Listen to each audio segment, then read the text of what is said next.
ക്രിസ്തുവിൽ വാത്സല്യ സഹോദരങ്ങളെ, നിങ്ങൾക്ക് എല്ലാവർക്കും എൻ്റെ സ്നേഹവന്ദനം. വീണ്ടും നമ്മൾ ദൈവസന്നിധിയിൽ ഒരുമിച്ച് കൂടിയിരിക്കുകയാണ്. തുടക്ക സമയത്ത് നമ്മൾ പൊതുവായ ചില കാര്യങ്ങളൊക്കെ പറഞ്ഞിങ്ങനെ മുൻപോട്ട് വരികയായിരുന്നു. ഇപ്പോൾ നാം ചിന്തിച്ചുകൊണ്ടിരിക്കുന്ന ആ ഒരു വിഷയത്തിലേക്ക് പ്രവേശിക്കുകയാണ്. അതായത് കഴിഞ്ഞ കുറേ ആഴ്ചകളായി സമാഗമന കൂടാരത്തെ മുൻനിർത്തിക്കൊണ്ട് നമ്മൾ ചില വിഷയങ്ങൾ ധ്യാനിച്ച് മുൻപോട്ട് പോവുകയായിരുന്നു. സമാഗമന കൂടാരം എന്ന ദൈവസഭയുടെ നിഴലായ പഴയ നിയമത്തിലെ ആ കൂടാരത്തെ മുൻനിർത്തിക്കൊണ്ട് ഗൗരവമായ ആത്മീയ കാര്യങ്ങളായിരുന്നു നമ്മൾ ചിന്തിച്ചുകൊണ്ടിരുന്നത്. അതായത് കൂടാരത്തിൻ്റെ നിർമ്മിതിയുമായി ബന്ധപ്പെട്ട് പുറപ്പാട് ദിവസം 25-ാം അധ്യായത്തിൻ്റെ ആരംഭം മുതലാണ് നമ്മൾ ആ കാര്യങ്ങളെ കാണുന്നത്. അതിൻ്റെ 25-ാം അധ്യായത്തിൻ്റെ 8-9 വാക്യത്തിലേക്ക് വരുമ്പോൾ നമ്മൾ കാണുന്നുണ്ട്, ഞാൻ നിങ്ങളുടെ നടുവിൽ വസിക്കാൻ നിങ്ങൾ എനിക്കൊരു വിശുദ്ധ മന്ദിരം പണിയണം, തിരുനിവാസവും അതിൻ്റെ ഉപകരണങ്ങളൊക്കെയും പർവ്വതത്തിലെ മാതൃക പ്രകാരം തന്നെ ആയിരിക്കണമെന്നുള്ള ഒരു നിഷ്കർഷ സ്വർഗത്തിലെ ദൈവം തൻ്റെ ദാസനായ മോശയോട് പറയുകയാണ്. പർവ്വതത്തിൽ വെച്ച് മോശ പർവ്വതത്തിൽ നിന്ന് താഴെ ഇറങ്ങി വന്ന് അതിനനുസരിച്ച് തന്നെ ഈ കാര്യങ്ങളെയെല്ലാം തീർക്കുവാനായിട്ട് ഉത്സാഹിച്ചു എന്നുള്ളതൊക്കെയാണ് തുടർന്ന് നമ്മൾ കാണുന്നത്. അങ്ങനെ പുറപ്പാട് ദിവസം 25-ാം അധ്യായത്തിൻ്റെ ആദ്യത്തെ പാരഗ്രാഫ് കഴിഞ്ഞ് 2-ാം പാരഗ്രാഫിലേക്ക് നമ്മൾ പ്രവേശിച്ചു. അതിൻ്റെ 10-11 വാക്യങ്ങൾ വായിച്ചുകൊണ്ട് നമ്മൾ മുൻപോട്ട് വന്നപ്പോൾ കണ്ടത്, സമാഗമന കൂടാരത്തിൻ്റെ പണിയിൽ ആദ്യം നിർമ്മിക്കാൻ പറഞ്ഞത് പെട്ടകമാണ്, അഥവാ ആർക്ക്. അങ്ങനെ പെട്ടകത്തെക്കുറിച്ച് വിവിധങ്ങളായ കാര്യങ്ങൾ നമ്മൾ പല ആഴ്ചകളായിട്ട് ഇങ്ങനെ പറഞ്ഞ് മുൻപോട്ട് വന്നിട്ട് അതിൻ്റെ അടുത്ത വാക്യത്തിലേക്ക് വരുമ്പോൾ നമ്മൾ കാണുകയായിരുന്നു, പെട്ടകത്തിനകത്ത് 3 വിശേഷപ്പെട്ട കാര്യങ്ങൾ ഇരിപ്പുണ്ട്. 1 അഹ്റോന്റെ തളിർത്ത വടി, 2 പൊൻപാത്രത്തിലിരിക്കുന്ന മന്ന, പിന്നീട് നിയമത്തിൻ്റെ കൽപ്പലക. ഇങ്ങനെ 3 കാര്യങ്ങളാണ് പെട്ടകത്തിനകത്തിരിക്കുന്നത്. കഴിഞ്ഞ ആഴ്ച നമ്മൾ സംസാരിച്ചു വന്നപ്പോൾ ഈ മോസ്റ്റ് ഹോളി പ്ലേസുമായി ബന്ധപ്പെട്ട്, അഥവാ അതിപരിശുദ്ധ സ്ഥലവുമായി ബന്ധപ്പെട്ട് അവിടെ എന്തെല്ലാം ഉപകരണങ്ങളുണ്ട്, എന്തെല്ലാം കാര്യങ്ങളുണ്ടെന്നുള്ളതൊക്കെ നമ്മൾ ശ്രദ്ധിച്ചു. അങ്ങനെ നമ്മൾ നോക്കിയപ്പോൾ അവിടെ പെട്ടകം ഇരിപ്പുണ്ട്, പെട്ടകത്തിൻ്റെ മുകളിൽ കൃപാസനമുണ്ട്, അതുപോലെ തന്നെ അവിടെ നിയമപുസ്തകം ഇരിപ്പുണ്ട്. പിന്നീട് നമ്മൾ കണ്ടത് അവിടെ ധൂപകലശം, ഗോൾഡൻ സെൻസർ, അങ്ങനെ ധൂപകലശമുണ്ട്. ഈ കാര്യങ്ങളൊക്കെ ആയിരുന്നു കഴിഞ്ഞ ആഴ്ച നമ്മൾ കണ്ടത്. അത് കഴിഞ്ഞ് നമ്മൾ പറയുകയായിരുന്നു, പെട്ടകത്തിന് മുകളിൽ കൃപാസനമുണ്ട്, കൃപാസനത്തിന് മുകളിൽ 2 കെരൂബുകൾ ചിറക് വിടർത്തി നിൽക്കുകയാണ്. അതുമായി ബന്ധപ്പെട്ട കാര്യങ്ങളൊക്കെ നമുക്ക് വഴിയിൽ പിന്നത്തേതിൽ സംസാരിക്കാം. ഇപ്പോൾ നമുക്ക് പെട്ടകത്തിനകത്തേക്ക് കടന്ന് പെട്ടകത്തിനകത്തിരിക്കുന്ന 3 വസ്തുക്കളെ പുറത്തു കൊണ്ടുവന്ന് ആ കാര്യങ്ങളെ ആരാഞ്ഞു നോക്കാമെന്ന് പറഞ്ഞു. അങ്ങനെ നമ്മൾ ആദ്യം നോക്കിയപ്പോൾ കാണുന്നത് മന്നയാണ്. മന്ന പൊൻപാത്രത്തിലാണ് ഇരിക്കുന്നത്. പെട്ടകത്തിലേക്ക് നോക്കുമ്പോൾ നമുക്കറിയാം അത് ഖദിരമരം കൊണ്ടാണ് നിർമ്മിച്ചിരിക്കുന്നത്. ഖദിരമരം കൊണ്ടാണ് നിർമ്മിച്ചിരിക്കുന്നതെങ്കിലും ആ മരം അല്പം പോലും പുറത്ത് കാണാതെ വണ്ണം തനി തങ്കം കൊണ്ട് അതിനെ കവർ ചെയ്തിരിക്കുകയാണ്. അപ്പോൾ അങ്ങനെ തനി തങ്കം കൊണ്ട് കവർ ചെയ്തിരിക്കുന്ന ആ പെട്ടകത്തിനകത്തേക്ക് വീണ്ടും മന്ന ഒരു പൊൻപാത്രത്തിൽ തന്നെ, അതായത് ഒരു ഗോൾഡൻ പോട്ടിലാണ് ഈ മന്ന വെച്ചിരിക്കുന്നത്. ഒരു പൊൻപാത്രത്തിലാണ് മന്ന വെച്ചിരിക്കുന്നത്. അപ്പോൾ പൊന്നുകൊണ്ട് കവർ ചെയ്തിരിക്കുന്ന പെട്ടകത്തിനകത്ത് വീണ്ടും പൊന്നുകൊണ്ടുള്ളൊരു പാത്രത്തിലാണ് മന്ന ഇരിക്കുന്നത്. ആ മന്ന ഒരു ഇടങ്ങഴിയാണെന്നുള്ളത് നമ്മൾ കണ്ടു. അതെല്ലാം നമ്മൾ ശ്രദ്ധിച്ചത് പുറപ്പാട് ദിവസം 16-ാം അധ്യായത്തോടുള്ള ബന്ധത്തിലാണ്. ഈ മന്ന രാത്രിയിലാണ് പാളയത്തിൽ പൊഴിയുന്നത്. പ്രഭാത സമയത്ത് ഇസ്രായേൽ ജനം പാളയത്തിൽ അവരുടെ വീടിന് മുൻപിലൊക്കെ വീണിരിക്കുന്ന മന്ന പെറുക്കും. അതായത് മഞ്ഞിനകത്ത് പൊതിഞ്ഞാണ് ഇത് വീണ് കിടക്കുന്നത്. അങ്ങനെ അത് പെറുക്കിയെടുത്തിട്ടാണ് അതിൻ്റെ അടുത്ത കാര്യപരിപാടികളൊക്കെ നടത്തുന്നത്. പുറപ്പാട് ദിവസം 16-ാം അധ്യായത്തിൻ്റെ ഒടുവിലേക്ക് വരുമ്പോൾ ഇങ്ങനെ മന്ന വർഷിപ്പിച്ചതിന് ശേഷം സൈന്യങ്ങളുടെ ദൈവമായ യഹോവ തൻ്റെ ദാസനായ മോശയോട് പറയാണ്, ഈ പൊഴിഞ്ഞിരിക്കുന്ന മന്നായിൽ ഒരിടങ്ങഴി മന്ന ഒരു പാത്രത്തിൽ ശേഖരിച്ച് സാക്ഷ്യസന്നിധിയിലേക്ക് കൊണ്ടുവരുവാൻ നിന്റെ സഹോദരനായ അഹ്റോനോട് പറയാനായിട്ട്. അഹ്റോനാണല്ലോ പിന്നത്തേതിൽ മഹാപുരോഹിതനായിട്ട് രംഗത്ത് വരുന്നത്. അപ്പോൾ അങ്ങനെ അഹ്റോൻ ഒരു പാത്രത്തിൽ ഒരിടങ്ങഴി മന്ന നിറച്ച് സാക്ഷ്യസന്നിധിയിലേക്ക് കൊണ്ടുവന്നു. ഈ പറയുന്ന സമയത്ത് സമാഗമന കൂടാരത്തിൻ്റെ പണി തീർന്നിട്ടില്ല. അതും കൂടെ മനസ്സിലാക്കണം. പെട്ടെന്ന് വായിക്കുമ്പോൾ അങ്ങനെ ക്ലിക്കാകില്ലെന്ന് എനിക്കറിയാം. ഈ പറയുന്ന സമയത്ത് സമാഗമന കൂടാരത്തിൻ്റെ പണി ആരംഭിക്കുന്നേ ഉള്ളൂ, അതിൻ്റെ പണി തീർന്നിട്ടില്ല. അപ്പോൾ ആ സമയത്ത് മന്ന എവിടെ സൂക്ഷിച്ചു വെച്ചു? സാക്ഷി സന്നദ്ധിയിൽ എന്നൊക്കെ പറഞ്ഞു കഴിഞ്ഞാൽ പുറപ്പാട് ദിവസം 32-ാം അധ്യായത്തിൽ കൂടാരമെടുത്ത് ദൂരെ പാളയത്തിന് വെളിയിൽ മോശയടിച്ചെന്നൊക്കെ നമ്മൾ വായിക്കുന്നില്ലേ? കൂടാരത്തിൻ്റെ പണി ആരംഭിച്ചിട്ടില്ല. ആ കാളക്കുട്ടി ഉണ്ടാക്കിയതിനോടനുബന്ധിച്ചുണ്ടായ ആ സംഭവവികാസങ്ങൾ നിമിത്തമാണ് പുറപ്പാട് ദിവസം 33-ാം അധ്യായത്തിൽ പറയുന്നത്. അതിൻ്റെ 7-ാം വാക്യത്തിൽ, നീ കൂടാരമെടുത്ത് പാളയത്തിന് വെളിയിൽ ദൂരെ അടിക്കുക, യഹോവയെ അന്വേഷിക്കുന്നവരൊക്കെ അങ്ങോട്ട് കടന്നു വരട്ടെ എന്ന്. അവിടെ ഈ കൂടാരം എന്നുള്ളത് കൊണ്ട് ഉദ്ദേശിക്കുന്നത് മോശ പാർക്കുന്ന ടെന്റിനെയാണ് ഈ കൂടാരം എന്നുള്ളത് കൊണ്ട് ഉദ്ദേശിക്കുന്നത്. അവിടെ നമ്മൾ വായിക്കുന്ന കൂടാരം എന്ന് പറയുന്ന, അഥവാ ഈ ടെന്റ് എന്ന് പറയുന്നത് മോശ പാർക്കുന്ന ആ ടെന്റാണ്. അതിനെയാണ് അവിടെ തൽക്കാലത്തേക്ക് സാക്ഷ്യത്തിൻ്റെ സന്നിധി എന്നുള്ള നിലയിൽ പരിഗണിക്കുന്നത്. കാരണം സമാഗമന കൂടാരത്തിൻ്റെ പണി ആരംഭിച്ചിട്ടില്ല, അത് ആരംഭിക്കാൻ തുടങ്ങുന്നേ ഉള്ളൂ. അത് ആരംഭിച്ചതിന് ശേഷം ഇവിടെ സൂക്ഷിച്ചിരിക്കുന്ന മന്ന പിന്നത്തേതിൽ അസൽ സമാഗമന കൂടാരത്തിനകത്തേക്ക് തന്നെ പിന്നത്തേതിൽ കൊണ്ടുവരും. അപ്പോൾ ഇതൊക്കെയാണ് അതിൻ്റെ ഒരു പശ്ചാത്തലം എന്ന് പറയുന്നത്. ഒരു കാര്യം കൂടെ നമ്മൾ സൂചിപ്പിച്ചു, പുറപ്പാട് പുസ്തകത്തിലോ സംഖ്യാപുസ്തകത്തിലോ പഴയ നിയമത്തിൽ എവിടെയെങ്കിലും നമ്മൾ അന്വേഷിച്ചു കഴിഞ്ഞാൽ പെട്ടകത്തിനകത്ത് മന്ന ഇട്ട് വെച്ചിരിക്കുന്ന പാത്രം പൊൻപാത്രമാണെന്നൊന്നും വായിക്കാൻ കിട്ടില്ല. അങ്ങനെയൊന്നും അവിടെയെങ്ങുമില്ല. അത് നമ്മൾ വായിച്ചത് എബ്രായ ലേഖനം 9-ാം അധ്യായത്തിൻ്റെ 4-ാം വാക്യത്തിലാണ്. അതായത് സമാഗമന കൂടാരത്തെക്കുറിച്ചും ആ കൂടാരത്തിൻ്റെ 3 ഭാഗങ്ങളെക്കുറിച്ചും അതിലെ ഓരോരോ ഭാഗത്ത് ഏതെല്ലാം ഉപകരണങ്ങൾ ഉണ്ടെന്നൊക്കെ പറഞ്ഞു വന്നപ്പോൾ അതിവിശുദ്ധമായ സ്ഥലത്ത് അല്ലെങ്കിൽ മോസ്റ്റ് ഹോളി പ്ലേസിൽ എന്തെന്തെല്ലാം കാര്യങ്ങളുണ്ടെന്ന് പറഞ്ഞ കൂട്ടത്തിലാണ് പെട്ടകത്തെക്കുറിച്ച് സൂചിപ്പിക്കുന്നതും. പെട്ടകത്തിനകത്ത് അഹരോന്റെ തളിർത്ത വടിയുണ്ട്, നിയമത്തിൻ്റെ കൽപ്പലകയുണ്ട്, പിന്നെ വിശേഷപ്പെട്ടൊരു പൊൻപാത്രത്തിൽ ഒരിടങ്ങഴി മന്നായും ഉണ്ട്. അവിടെയാണ് പൊൻപാത്രം എന്നുള്ള കാര്യം നമ്മൾ കാണുന്നത്, പഴയ നിയമത്തിലല്ല കാണുന്നത്. അങ്ങനെ ഈ കാര്യങ്ങളൊക്കെയാണ് കഴിഞ്ഞ ആഴ്ച നമ്മൾ പറഞ്ഞ് മുന്നോട്ട് വന്നത്. അങ്ങനെ നമ്മൾ പറഞ്ഞ് കൊണ്ടുവന്ന കാര്യങ്ങൾ എത്ര പേർക്ക് അതിൻ്റെ ഗൗരവത്തിൽ മനസ്സിലായെന്ന് എനിക്കറിയില്ല. എത്ര പേർക്ക് അതിൻ്റെ ഗൗരവത്തിൽ മനസ്സിലായെന്ന് എനിക്കറിയില്ല. അതായത് ഇസ്രായേൽ ജനത്തോടുള്ള ബന്ധത്തിൽ അവരെ മിസ്രൈമിൽ നിന്ന് വിടുവിച്ച് ചെങ്കടലും കടത്തി മരുഭൂമി വഴിയായി വാഗ്ദത്ത ദേശത്തേക്ക് കൊണ്ടുപോകുമ്പോൾ അവർക്ക് ഈ മരുഭൂമിയിൽ ഭക്ഷിക്കുവാനായിട്ടുള്ള കരുതൽ വേണ്ടതാണെന്നുള്ളത് വിളിച്ചിറക്കിയ ദൈവത്തിന് ബോധ്യമുണ്ട്, അല്ലേ? വിളിച്ചിറക്കിയ ദൈവത്തിന് ബോധ്യമുണ്ട്. ഒരു ബോധമില്ലാതെയല്ല വിളിച്ചിറക്കുന്നത്. ഈ ലോകത്തിലുള്ള ഭരണാധികാരികളൊക്കെ പ്രത്യേകമായ പ്രോഗ്രാമുകളൊക്കെ ചെയ്യുമ്പോൾ അവിടെ ഫുഡ് കമ്മിറ്റിയൊക്കെ തയ്യാറാക്കാറുണ്ട്. എന്തിനു പറയുന്നത്, നമ്മുടെ പെന്തക്കോസ്തുകാരുടെ വലിയ വലിയ കൺവെൻഷനുകളൊക്കെ ഉണ്ട്, അവിടെയൊക്കെ ഫുഡ് കമ്മിറ്റിയുണ്ട്. കാരണം ഈ മീറ്റിങ്ങുകളും കാര്യങ്ങളും ഒക്കെ തീർന്ന് സമയാസമയങ്ങളിൽ ആളുകൾ ഓടി വരുമ്പോഴത്തേക്കും ഞങ്ങൾ അരി മേടിക്കാൻ പോയിട്ടുള്ളൂ എന്ന് പറയാൻ പറ്റുമോ? അതൊരു വല്ലാത്ത അവസ്ഥയായിരിക്കും. അപ്പോൾ അതുകൊണ്ട് കാര്യങ്ങളൊക്കെ മുന്നമേ ശേഖരിക്കുകയും തക്ക സമയത്ത് അതൊക്കെ ചമയ്ക്കാനായിട്ട് ചമയൽക്കാരെയൊക്കെ രംഗത്ത് കൊണ്ടുവന്ന്, അതായത് ഭണ്ഡാരികളെ അവരെയൊക്കെ രംഗത്ത് കൊണ്ടുവന്ന് ഇതെല്ലാം ഭംഗിയായിട്ട് ചെയ്യുവാൻ ഫുഡ് കമ്മിറ്റി ചെയർമാൻ ഉണ്ടായിരിക്കും, അതിന് കമ്മിറ്റിക്കാരുണ്ടായിരിക്കും, അതിന് കയ്യാളുണ്ടായിരിക്കും, അങ്ങനെ പലരും ഉണ്ടായിരിക്കും. ദോഷികളായ നമുക്ക് ഇത്രയും ബോധമുണ്ടെങ്കിൽ പ്രപഞ്ച സൃഷ്ടാവായ വലുവനായ ദൈവത്തിന് ഒരു ബോധമില്ലേ? താന് സകലത് സൃഷ്ടിച്ചിട്ട് 6-ാം ദിവസമാണ് മനുഷ്യനെ സൃഷ്ടിച്ചത്. ഒന്നാമത് മനുഷ്യനെ സൃഷ്ടിച്ചിട്ട് ബാക്കി കാര്യങ്ങളൊക്കെ പിന്നാലെയാണ് സൃഷ്ടിച്ചതെങ്കിൽ ആദം ന്യായമായിട്ടൊരു ചോദ്യം ചോദിച്ചേനെ. സൃഷ്ടിച്ചതൊക്കെ കൊള്ളാം, കഞ്ഞി കുടിക്കാനുള്ള വക എവിടെയാണെന്നൊക്കെ ചോദിക്കേണ്ടി വന്നേനെ. തിന്മാനുള്ള വൃക്ഷമൊക്കെ എവിടെയാണെന്ന് ചോദിക്കേണ്ടി വന്നേനെ. അങ്ങനെ ഒരു ചോദ്യം ചോദിക്കാൻ അവസരം കൊടുക്കാതെ എല്ലാം മനോഹരമായ നിലയിൽ തന്നെ സൃഷ്ടിച്ചതിന് ശേഷം ഒടുക്കം നിലത്തിലെ പൊടിയിൽ നിന്ന് മനുഷ്യനെ സൃഷ്ടിക്കുകയായിരുന്നു. ആ മനുഷ്യനിൽ നിന്ന് തന്നെ അവൻ്റെ തുണയെയും പുറത്തേക്ക് കൊണ്ടുവന്നു. അപ്പോൾ അങ്ങനെ ദൈവം സൃഷ്ടിച്ച മനുഷ്യനിൽ നിന്ന് തന്നെ അവന് തക്കതായ തുണയെയും പുറത്തേക്ക് കൊണ്ടുവന്നു. അപ്പോൾ അവൻ ഒരിക്കലും പറയാൻ ഇട കൊടുത്തില്ല, എവിടെയാണ് ഈ കാര്യങ്ങളൊക്കെ എന്ന് ചോദിക്കാൻ ഇട കൊടുത്തില്ല. ചുറ്റും കണ്ണോടിച്ചു കഴിഞ്ഞപ്പോൾ വിസ്മയ ലോകമാണ്. ഒരു സൈഡിൽ ആനമയിൽ ഒട്ടകം, മറു സൈഡിൽ സിംഹം, പുലി എന്നു വേണ്ട, അവിടെ വെച്ചൂർ പശുക്കൾ, അല്ലെങ്കിൽ അവിടെ അങ്ങനെ ഓരോരോ കാര്യങ്ങൾ 4 സൈഡിലൂടെ ഇങ്ങനെ പരക്കം പാഞ്ഞുകൊണ്ടിരിക്കുകയാണ്. വിശിഷ്ടമായ കായികനികൾ, അങ്ങനെ പല കാര്യങ്ങളും ഉണ്ട് അവിടെ. ഇതൊക്കെ അനുഭവിച്ച് ആദം അങ്ങനെ മുൻപോട്ട് പോകുമ്പോൾ ആദമിനെ പരിശോധിക്കുവാൻ വേണ്ടിയിട്ട് സ്വർഗത്തിലെ ദൈവം അവിടെ 2 വൃക്ഷം വെച്ചു. ലോകത്തുള്ള മുഴുവൻ നിരീശ്വരവാദികൾ ചോദിക്കുന്നത് ഇത് എന്നാ ദൈവമാടാവുകയെന്നാണ് ചോദിക്കുന്നത്. ചുമ്മാ ഒരു ആപ്പിൾ നിന്നതിൻ്റെ പേരിൽ ആൾക്കാരെ കഴുത്തിന് പിടിച്ച് പുറത്താക്കുന്നു, പിന്നെ അവരെ പാവിന്ന് മുദ്ര കുത്തുന്നു, പിന്നെ അവരെ തീക്കകത്തിട്ട് വറക്കും എന്നൊക്കെയാണ് പറയുന്നത്. എന്നതാ ഈ പറയുന്നതെന്നാ ചോദിക്കുന്നത്. ഇതിൻ്റെ മർമ്മവും ഇതിൻ്റെ മനോഹാരിതയും ഒന്നും മനുഷ്യന് മനസ്സിലാകുന്നില്ല. അതിൻ്റെ കാരണം പാപമാണ്. മിസ്റ്റർ നിരീശ്വരവാദി, താങ്കൾക്കിത് മനസ്സിലാകാത്തതിൻ്റെ കാരണം താങ്കളിൽ പാപം വസിക്കുന്നു. അല്ലെങ്കിൽ താങ്കൾക്ക് 7 വട്ടം ഇതൊക്കെ മനസ്സിലായേനെ. താങ്കൾ ശരിക്കും നല്ല ബുദ്ധിയുള്ള ആളാണ്, ഞങ്ങളെക്കാളും നല്ല ബുദ്ധിയും ബോധമുള്ള ആളാണ്. പക്ഷെ ഇതൊന്നും ഗ്രഹിക്കാൻ കഴിയാത്തതിൻ്റെ കാരണം താങ്കളുടെ കണ്ണടഞ്ഞു പോയി. പാപം താങ്കളുടെ കണ്ണുകളെ അടച്ചു കഴിഞ്ഞു. ഇനിയിപ്പോൾ എന്ത് ചെയ്യാനാണ്?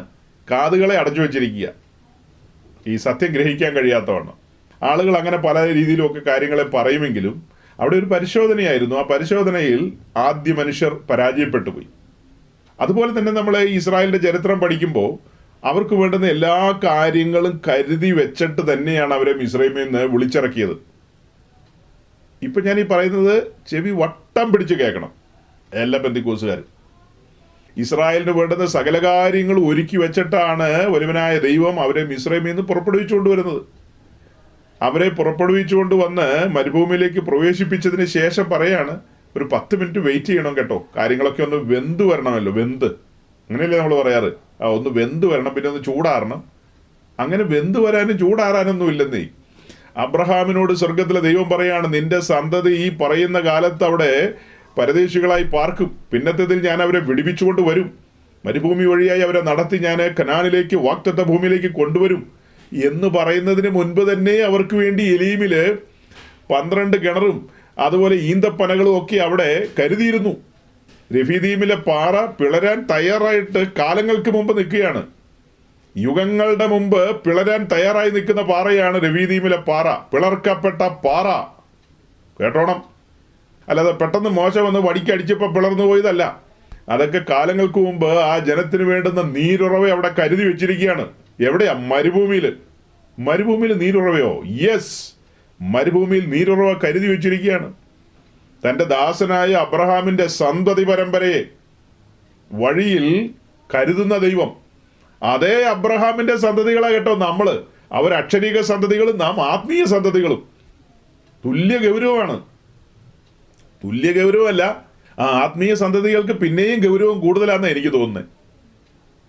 അപ്പൊ അവർക്ക് വേണ്ടുന്ന എല്ലാം കരുതി വെച്ചിട്ടാണ് അവരെ വിളിച്ചിറക്കിക്കൊണ്ടുവന്ന് ചെങ്കടലും കടത്തി മരുഭൂമിയിലേക്ക് പ്രവേശിച്ചതിന് ശേഷം അവരോടുള്ള ബന്ധത്തിൽ എഴുതിയിരിക്കുന്ന ഒരു വാക്യമാണ് ആവർത്തന പുസ്തകം 8-ാം അധ്യായത്തിന്റെ 1 മുതൽ 1-2 വാക്യങ്ങൾ താഴേക്ക്.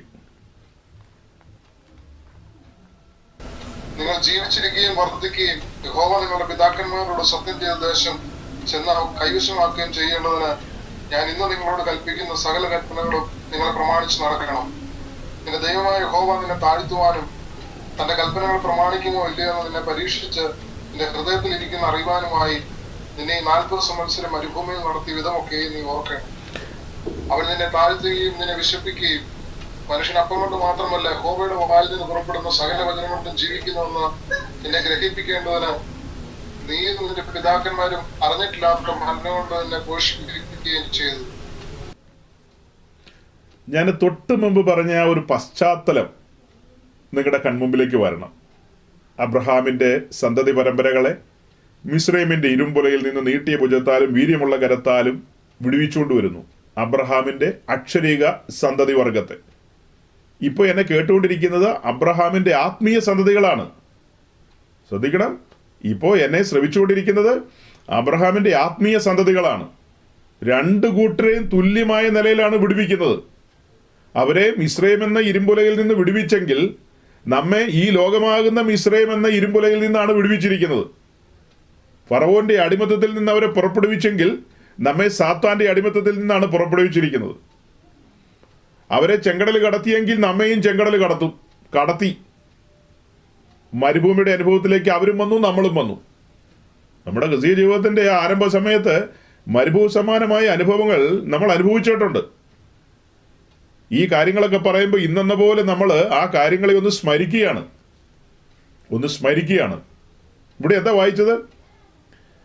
യഹോവ നിങ്ങളുടെ പിതാക്കന്മാരോട് സത്യം ചെയ്ത ദേശം ചെന്ന് കൈവശമാക്കുകയും ചെയ്യേണ്ടതിന്. നിങ്ങളുടെ പിതാക്കന്മാരോടെന്ന് പറഞ്ഞാൽ അബ്രഹാമിനോടും ഇസ്ഹാക്കിനോടും യാക്കോബിനോടും. മുന്നമേ ഒരു മെസ്സേജിനകത്ത് നമ്മളത് വിശദമായി കണ്ടിട്ടുള്ളതാണ്. ഇസ്രായേൽ പർവ്വതത്തെക്കുറിച്ചും ശമരിയ പർവ്വതത്തെക്കുറിച്ചും വിശദീകരിച്ച മെസ്സേജിനകത്ത് അബ്രഹാമിനോട് സ്വർഗത്തിലെ ദൈവം പറയുകയാണ്, നീ എഴുന്നേറ്റ് തലപൊക്കി നോക്കുക, നിന്റെ ചുറ്റും കണ്ണുകൊണ്ട് കാണുന്ന ദേശമൊക്കെയും ഞാൻ നിനക്കും നിന്റെ സന്തതിക്കും ശാശ്വത അവകാശമായി തരുന്നു. അതേ കാര്യം തന്നെ ഇസ്ഹാക്കിനോട് പറയുന്നുണ്ട്. അവരോട് പറയുന്ന ലൊക്കേഷനൊക്കെ നമ്മൾ നോട്ട് ചെയ്യണം. അവരോട് പറയുന്ന സ്ഥലങ്ങൾ ഉൽപ്പത്തി 28 വരുമ്പോൾ യാക്കോബിനോട് പറയുന്നുണ്ട്. ഉൽപ്പത്തി 26 വരുമ്പോൾ ഇസ്ഹാക്കിനോട് പറയുന്ന കാര്യങ്ങളുണ്ട്. അതുപോലെ ഉൽപ്പത്തി 12, 14, 17 ഈ അധ്യായങ്ങളിലൊക്കെ അബ്രഹാമിനോട് ദൈവം സംസാരിക്കുന്നു, വാഗ്ദത്തം കൊടുക്കുന്നതുമായ കാര്യങ്ങളുണ്ട്. അത് വെച്ചിട്ടാ പറയുന്നത്, നിങ്ങൾ ജീവിച്ചിരിക്കുകയും വർദ്ധിക്കുകയും യഹോവ നിങ്ങളുടെ പിതാക്കന്മാരോട് സത്യം ചെയ്ത ദേശം ചെന്ന് കൈവശമാക്കുകയും ചെയ്യേണ്ടതിന് ഞാൻ ഇന്ന് നിങ്ങളോട് കൽപ്പിക്കുന്ന സകല കൽപ്പനകളും നിങ്ങൾ പ്രമാണിച്ചു നടക്കണം. അതുകൊള്ളാം. തങ്ങളുടെ പിതാക്കന്മാരോട് വാഗ്ദത്തം ചെയ്ത ആ ദേശം ചെന്ന് കൈവശമാക്കാൻ പറയുകയും ചെയ്യുന്നു. കൂട്ടത്തിൽ പറയാണ്, എൻ്റെ ചട്ടങ്ങളും പ്രമാണങ്ങളും ഒക്കെ നിങ്ങൾ പാലിക്കുകയും ചെയ്യണമെന്ന്. അത് കൊള്ളാം. മിസ്രൈമിൽ നിന്ന് വിളിച്ചിറക്കിയിട്ട് ഞങ്ങളെ ഫുൾ ഫ്രീഡത്തിലേക്ക് കൊണ്ടുവന്നു എന്നാണ് ഞങ്ങൾ ധരിച്ചത്. ഇപ്പൊ പറയാ ചട്ടവും പ്രമാണവും ഒക്കെ അനുസരിക്കണമെന്ന്. ഇതെന്നാ പരീക്ഷത്വമായി പറയുന്നതെന്നാ അവരിൽ പലരും ചിന്തിച്ചത്. തൊട്ട് താഴെ എന്താ വായിക്കുന്നത്? നിന്റെ ദൈവമായ യഹോവ നിന്നെ താഴ്ത്തുവാനും തന്റെ കൽപ്പനകൾ പ്രമാണിക്കുമോ ഇല്ലയോ എന്ന് നിന്നെ പരീക്ഷിച്ച് അബ്രഹാമിന്റെ അക്ഷരീക സന്തതികളെ വലിയവനായ ദൈവം താഴ്ത്തി പരീക്ഷിച്ചു. പരിശോധനകളുടെ അനുഭവത്തിലൂടെ കടത്തിവിട്ടു. പരീക്ഷകൾ അനുവദിച്ചു. എന്തിനാ? താൻ അവർക്ക് കൊടുത്ത ചട്ടങ്ങളും പ്രമാണങ്ങളും അവര് പാലിക്കുമോ, അനുസരിക്കുമോ, അതിനനുസരിച്ചൊരു ജീവിതം നയിക്കുമോ എന്ന് സ്വർഗത്തിലെ ദൈവം ഉറ്റുനോക്കി പരിശോധിച്ചു അവരെ. ആ പരിശോധനയിലൊക്കെ അവർ പരാജയപ്പെട്ടു പലയിടങ്ങളിലും, അല്ലേ? ആ പരിശോധനകളിൽ പലയിടങ്ങളിലും അവർ പരാജയപ്പെട്ടു. അവരോട് പലപ്പോഴായി പറഞ്ഞ കാര്യങ്ങളെയൊന്നും അവരെ ഗൗനിച്ചില്ലെന്നുള്ളതാണ് സത്യം. ഗൗനിച്ചില്ലെന്നുള്ളതാണ് അതിന്റെ തെളിവ്. പുറപ്പാട് ദിവസം 16-ാം അധ്യായത്തിലേക്ക് വരുമ്പോഴുണ്ട്. അങ്ങോട്ട് വരാം. അതിനു മുമ്പ് ഇതിനോട് ചേർന്ന് നമ്മൾ വായിച്ചെന്താ? നിന്റെ ഹൃദയത്തിൽ ഇരിക്കുന്നത് അറിവാനുമായി നിന്നെ ഈ 40 സംവത്സരം മരുഭൂമിയിൽ നടത്തിയ വിധമൊക്കെ നീ ഓർക്കണം. അവൻ നിന്നെ താഴ്ത്തുകയും നിന്നെ വിശപ്പിക്കുകയും മനുഷ്യൻ അപ്പം കൊണ്ട് മാത്രമല്ല യഹോവയുടെ വായിൽ നിന്ന് പുറപ്പെടുന്ന സകല വചനം കൊണ്ടും ജീവിക്കുന്നു എന്ന് നിന്നെ ഗ്രഹിപ്പിക്കേണ്ടതിന് നീ നിന്റെ പിതാക്കന്മാരും അറിഞ്ഞിട്ടില്ലാത്ത മന്ന കൊണ്ട് നിന്നെ പോഷിപ്പിക്കുകയും ചെയ്തു. നീയും അറിഞ്ഞിട്ടില്ല, നിന്റെ പിതാക്കന്മാരും അറിഞ്ഞിട്ടില്ലാത്ത മന്ന. അതെന്നതാ അങ്ങനെ പറഞ്ഞേ? അവരുടെ പിതാക്കന്മാരായ യാക്കോബോ, ഇസഹാക്കോ, അബ്രഹാമോ ഈ മന്നയെ കുറിച്ച് വല്ല കേട്ടുകഴിവുള്ളവരായിരുന്നോ? അവരുടെ ആരുടെയെങ്കിലും ജീവിതത്തിൽ മന്ന പൊഴിഞ്ഞോ? അവരറിഞ്ഞിട്ടില്ല, കേട്ടിട്ടില്ല. നിങ്ങളും അറിഞ്ഞിട്ടുണ്ടോ? ഇല്ല. അതല്ലേ സത്യം? നിങ്ങളെ മിസ്രൈമിൽ നിന്ന് പുറപ്പെടുവിച്ച് ചെങ്കടലും കടത്തി മരുഭൂമി വഴിയായി മുൻപോട്ട് കൊണ്ടുപോകുമ്പോൾ എനിക്ക് നിങ്ങളെക്കുറിച്ചൊരു പദ്ധതി ഉണ്ടല്ലോ. നിങ്ങളൊരു വിശേഷ ജനവർഗമായി, ഒരു രാജകീയ പുരോഹിത വർഗമായി കനാൻ ദേശത്ത് വന്ന് പാർത്ത് ഈ മുഴു ലോകത്തിന്റെയും ഒത്ത നടുക്ക് നിങ്ങൾ എൻ്റെ കീർത്തിമുദ്രയായിട്ടിരിക്കണം, അല്ലേ? നിങ്ങൾ എൻ്റെ കീർത്തിമുദ്രയായിട്ടിരിക്കണം. നിങ്ങൾ എൻ്റെ കൊടിയായിട്ട് അവിടെ ഇരിക്കണം. ലോകം ശ്രദ്ധിക്കണം, ലോകം കാണണം.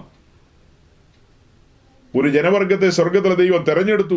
അവരവന്റെ ചട്ടങ്ങളും പ്രമാണങ്ങളും അനുസരിച്ചുകൊണ്ട്, അവനെ സ്നേഹിച്ചുകൊണ്ട്, മനസ്സൊരുക്കത്തോടു കൂടി ജീവിക്കുന്ന ഒരു ജീവിതം ലോകം കാണണം. അപ്പൊ നിങ്ങളെ താഴ്ത്തി പരിശോധിക്കുകയാണ്, അല്ലേ? നിങ്ങളെ താഴ്ത്തി പരിശോധിക്കുകയാണ്. ദൈവത്തിന്റെ വായിൽ നിന്ന് വരുന്ന വചനങ്ങൾ, ആ വചനങ്ങളല്ലേ പറഞ്ഞത്? നിങ്ങൾ കൈവശമാക്കുവാനായിട്ട് പോകുന്ന ആ ദേശത്തെ ഞാൻ നിങ്ങൾക്ക് അവകാശമായി തന്നിരിക്കുന്നു. മിസ്രൈമിൽ നിന്ന് വിടുവിക്കപ്പെട്ടു. അത് കഴിഞ്ഞിട്ട് അവരോട് പറയാണ് കൈവശമാക്കാനുള്ള ദേശത്തെക്കുറിച്ച്, അഥവാ വാഗ്ദത്ത ദേശത്തെക്കുറിച്ച്. അതിൻ്റെ നടുവിലൊരു മരുഭൂമിയുണ്ട്, അല്ലേ? മിസ്രൈം വിട്ടിരിക്കുന്നു, വാഗ്ദത്ത ദേശത്ത് എത്തിയിട്ടുമില്ല. അപ്പൊ അതിനിടയിൽ ഇൻ ബിറ്റ്വീൻ എന്താ ഉള്ളത്? ഒരു വിൽഡേർനെസ്, ഒരു മരുഭൂമിയുണ്ട്. ആ മരുഭൂമിയിലൂടെ പ്രയാണം ചെയ്ത് യോർദാനും കടന്നു വേണം വാഗ്ദത്ത ഭൂമിയിലേക്ക് പ്രവേശിക്കുവാൻ. ഇത് സുദീർഘമായൊരു യാത്രയാണ്. ഈ യാത്രയിൽ എൻ്റെ ചട്ടങ്ങളും പ്രമാണങ്ങളും നിങ്ങൾ അനുസരിക്കുമോ ഇല്ലയോ എന്നുള്ളത് ഞാനൊന്ന് പരിശോധിക്കും. അവിടെ തന്നെ പാളിച്ച സംഭവിച്ചു. പുറപ്പാട് ദിവസം 16-ാം അധ്യായത്തിലേക്ക് വരുമ്പോൾ എക്സോഡസ് ചാപ്റ്റർ 16 അതിന്റെ 2-3 വാക്യം വായിച്ചേ. ആ മരുഭൂമിയിൽ വെച്ച് ഇസ്രായേൽ മക്കളുടെ സംഘമൊക്കെ മോശയ്ക്കും അഹരോനും വിരോധമായി പിന്തുടർത്തു. ഇസ്രായേൽ മക്കൾ അവരോട്, ഞങ്ങൾ ഇറച്ചിക്കലങ്ങളുടെ അടുക്കലിരിക്കുകയും തൃപ്തിയാകമണ്ണം ഭക്ഷണം കഴിക്കുകയും ചെയ്ത മിസ്രൈം ദേശത്ത് വെച്ച് യഹോവയുടെ കയ്യാൽ മരിച്ചിരുന്നെങ്കിൽ കൊള്ളാമായിരുന്നു. നിങ്ങൾ ഈ സംഘത്തെ മുഴുവനും പട്ടണക്കിട്ട് കൊല്ലുവാൻ ഈ മരുഭൂമിയിലേക്ക് കൂട്ടിക്കൊണ്ടുവന്നിരിക്കുന്നു എന്ന് പറഞ്ഞു. ഇവിടെ നമ്മൾ കുറച്ചുകൂടെ സൂക്ഷിച്ചു നോക്കുമ്പോൾ ഇസ്രായേൽ എന്ന് പറയുന്നതിന്റെ പിന്നിൽ നമ്മൾ കാണുന്നത് മാനവവർഗത്തെയാണ്, മനുഷ്യവർഗത്തെയാണ്. പാപത്തിൽ വീണുപോയ മനുഷ്യർ എല്ലാ കാലത്തും ഇതുപോലെ പിറുപിറുക്കുന്നവരാണ്. ആ പിറുപിറുപ്പ് മോശയോടല്ല, സത്യത്തിൽ അത് വലിയവനായ ദൈവത്തോടാണ്. ഈ ലോകത്തിലുള്ള സകല ജനവും ദൈവത്തോട് പിറുപിറുക്കാറില്ലേ? അതായത് ദൈവത്തിന്റെ വിശുദ്ധ വചനം മനുഷ്യവർഗത്തിന് വേണ്ടി അച്ചടിച്ച് അതാത് ഭാഷയിൽ ഇപ്പോൾ തന്നിട്ടുണ്ട്.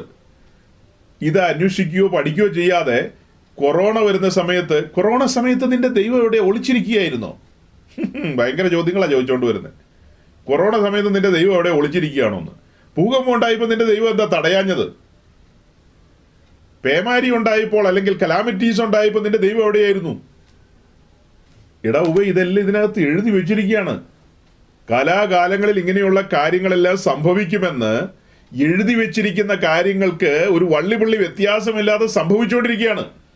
ഇതൊക്കെ കണ്ടും കേട്ടും പഠിച്ചും മുൻപോട്ട് വരുന്ന ഞങ്ങളെല്ലാം മണ്ടന്മാരാണെന്നാണോ നിങ്ങൾ വിചാരിക്കുന്നത്? ഈ പറയപ്പെടുന്ന ഇസ്രായേൽ എന്ന് പറയുന്ന ജനവർഗത്തെ മാത്രം എടുത്ത് പഠിച്ചു കഴിഞ്ഞാൽ ഏതൊരു നിരീശ്വരവാദിയും 10 മിനിറ്റ് പോലും നിരീശ്വരവാദിയായിട്ടിരിക്കാൻ കഴിയില്ല അവർക്ക്. കാരണം അവരുടെ പിതാവായ അബ്രഹാമിനോട് പറയുകയാണ് ഇവര് പിന്നത്തേതില് അടിമത്തത്തിൽ പോകുമെന്ന്. പറഞ്ഞതുപോലെ തന്നെ അവരെ മിസ്രൈമിൽ അടിമത്തത്തിലായിരുന്നു. അത് കഴിഞ്ഞ് അവിടെ നിന്ന് അവരെ പുറപ്പെടുവിക്കുമെന്ന് പറഞ്ഞതുപോലെ തന്നെ പുറപ്പെടുവിച്ചു. അതിനായിട്ട് മോശയെ ചട്ടം കെട്ടി പുറപ്പെടുവിച്ച് മരുഭൂമി കൊണ്ടുവരുന്ന സമയത്ത് മരുഭൂമി വെച്ച് പറയാണ്, വാഗ്ദത്ത ദേശത്ത് എത്തിയിട്ട് പോലുമില്ല, ഇവരെ ഒരു രാഷ്ട്രം പ്രവാസത്തിലേക്ക് കൊണ്ടുപോകും. അത് കഴിഞ്ഞിട്ട് അവർ മടങ്ങി വരും. കുറേ കാലങ്ങൾക്ക് ശേഷം അവർ ഭൂതലം മുഴുവനും പ്രവാസത്തിലേക്ക് ചിതറിപ്പോകുമെന്ന്. ഈ മരുഭൂമിയിലേക്ക് പ്രവേശിച്ച സമയത്ത് പറയുന്ന കാര്യമാണത്. അത് കഴിഞ്ഞിട്ട് വാഗ്ദത്ത ദേശത്തൊക്കെ വന്നതിന് ശേഷം അവരുടെ വിശുദ്ധ പ്രവാചകന്മാരാൽ യെശയ്യാവ്, യിരെമ്യാവ്, എസെക്കിയേൽ, ദാനിയേൽ മുതലായ പ്രവാചകന്മാര്, മറ്റു പ്രവാചകന്മാരും അവരിലൂടെയൊക്കെ പറയാണ് ഈ ജനത്തെ ഞാൻ മടക്കി വരുത്തും. അസ്ഥി താഴ്വരയിൽ നിന്ന് ഈ ജനത്തെ ഞാൻ മടക്കി വരുത്തും. എനിക്ക് അവരോട് അനുകമ്പ തോന്നുന്ന ഒരു കാലം വരും. അവരെ ഞാൻ മടക്കി വരുത്തും. എൻ്റെ ഭൂമിയിലേക്ക്, എൻ്റെ ലാൻഡിലേക്ക് ഞാൻ അവരെ മടക്കി വരുത്തും എന്നൊക്കെയാണ് പറയുന്നത്. ഇതെല്ലാം വായിക്കുകയും പഠിക്കുകയും ചെയ്യുന്ന നമ്മെ സംബന്ധിച്ച് രോമം എഴുന്നേറ്റ് നിൽക്കും. അത്ര ഭയങ്കര പഠനങ്ങളല്ലേ. നോക്കുക, ഇസ്രായേൽ ജനത്തെ മിസ്രൈമിൽ നിന്ന് വിടുവിച്ച് മരുഭൂമിയിലേക്ക് കൊണ്ടുവന്നു.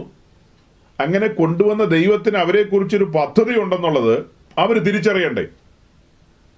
ഈ പറയുന്ന ആ ഒരു ഷോർട്ട് പീരീഡിൽ, അതായത് മിസ്രൈമിൽ നിന്ന് മരുഭൂമി വരെയുള്ള ആ ഒരു ഷോർട്ട് പീരീഡ്, അവിടെ നമ്മൾ എന്തെല്ലാം കാര്യങ്ങളാണ് കാണുന്നത്?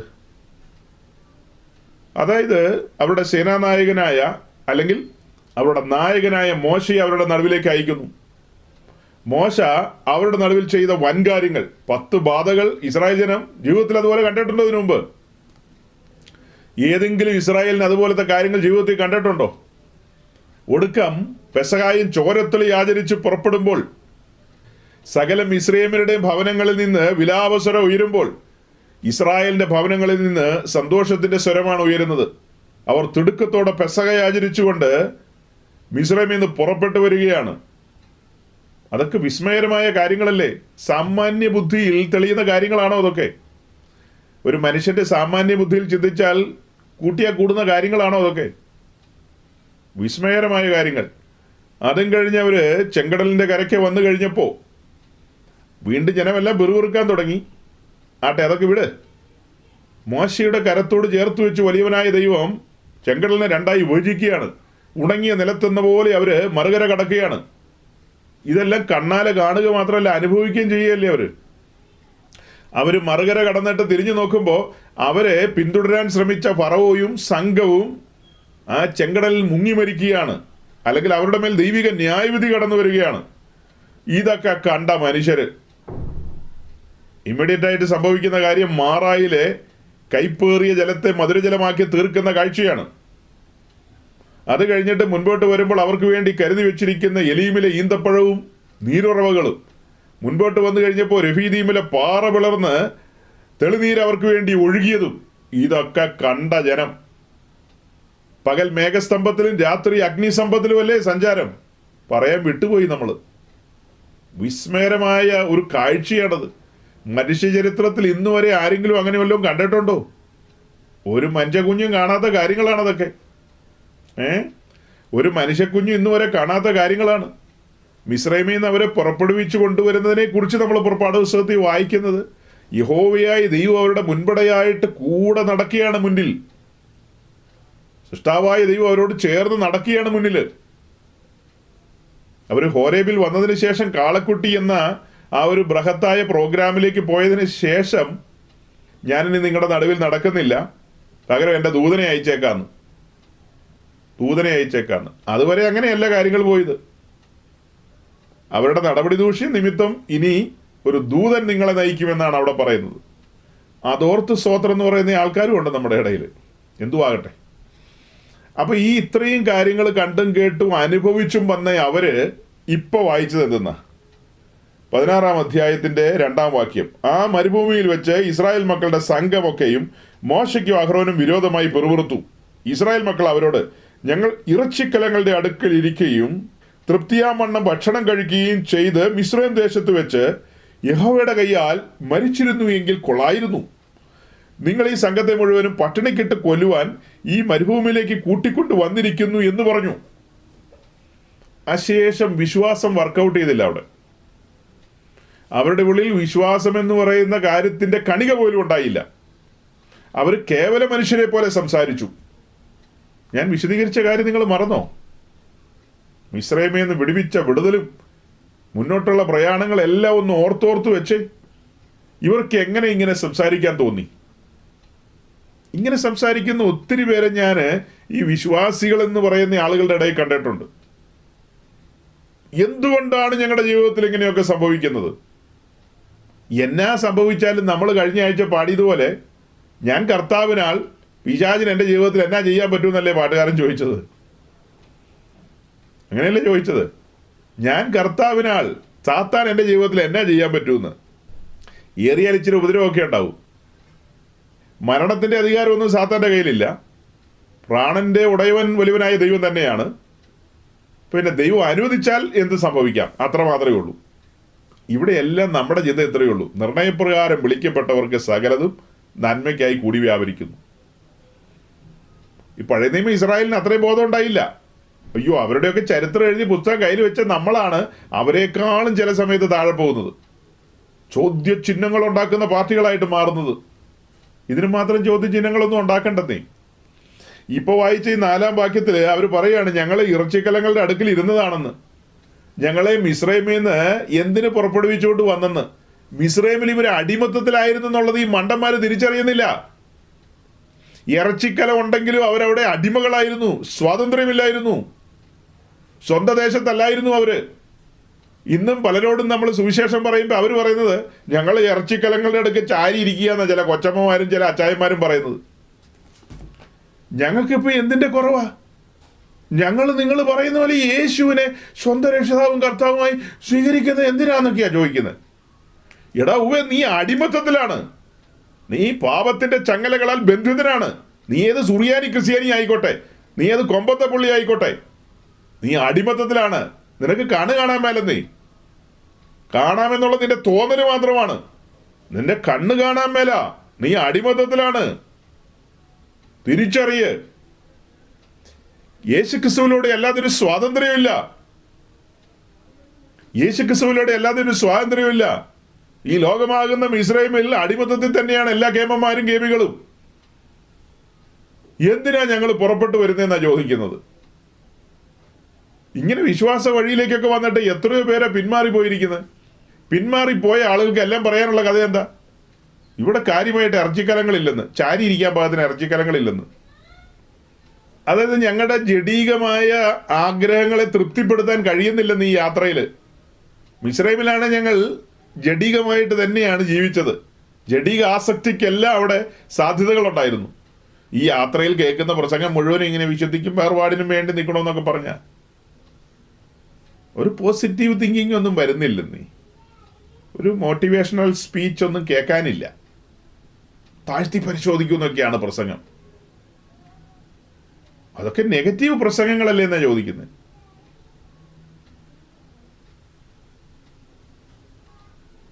ഞങ്ങൾക്ക് അടുത്ത ദിവസം എന്ത് കിട്ടും, ഞങ്ങൾക്ക് എന്ത് ലഭിക്കും?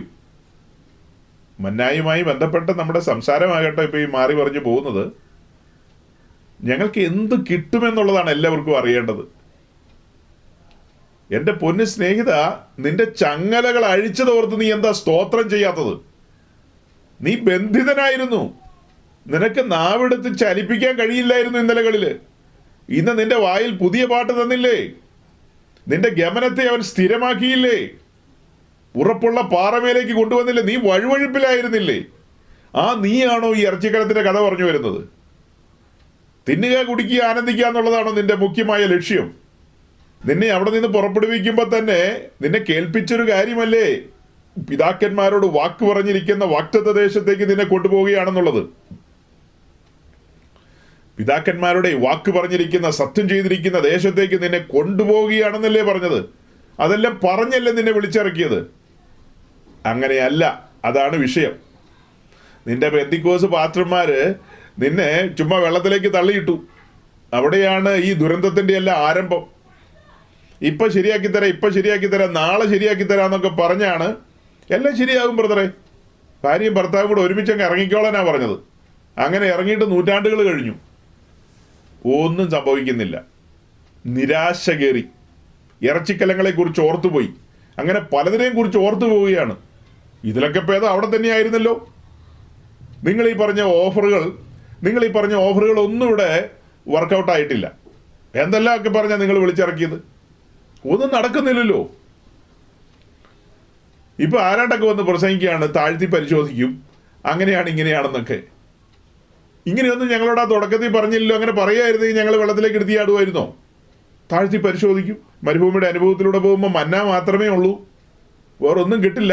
കണ്ടമാനം മാറത്തടിച്ച് കരഞ്ഞാൽ ചിലപ്പോൾ കാട കിട്ടും. തുടക്കത്തിൽ അങ്ങനെയൊന്നും അല്ലല്ലോ പറഞ്ഞത്. അല്ല, മിസ്രൈമിൽ നിന്ന് ഇറങ്ങുമ്പോൾ മന്നായുടെ കാര്യം പോലും പറഞ്ഞിട്ടില്ല. ഒന്നും പറയാതെയല്ലേ ഇറങ്ങിയത്. മിസ്രൈമിൽ നിന്ന് ഇറങ്ങിയപ്പോൾ എന്ത് തിന്നും എന്ത് കുടിക്കും എന്നൊക്കെ ഓർത്ത് അതിനെക്കുറിച്ചുള്ള മെനു ഒന്നും തന്നിട്ടല്ലോ ഇറങ്ങിപ്പോകുന്നത്.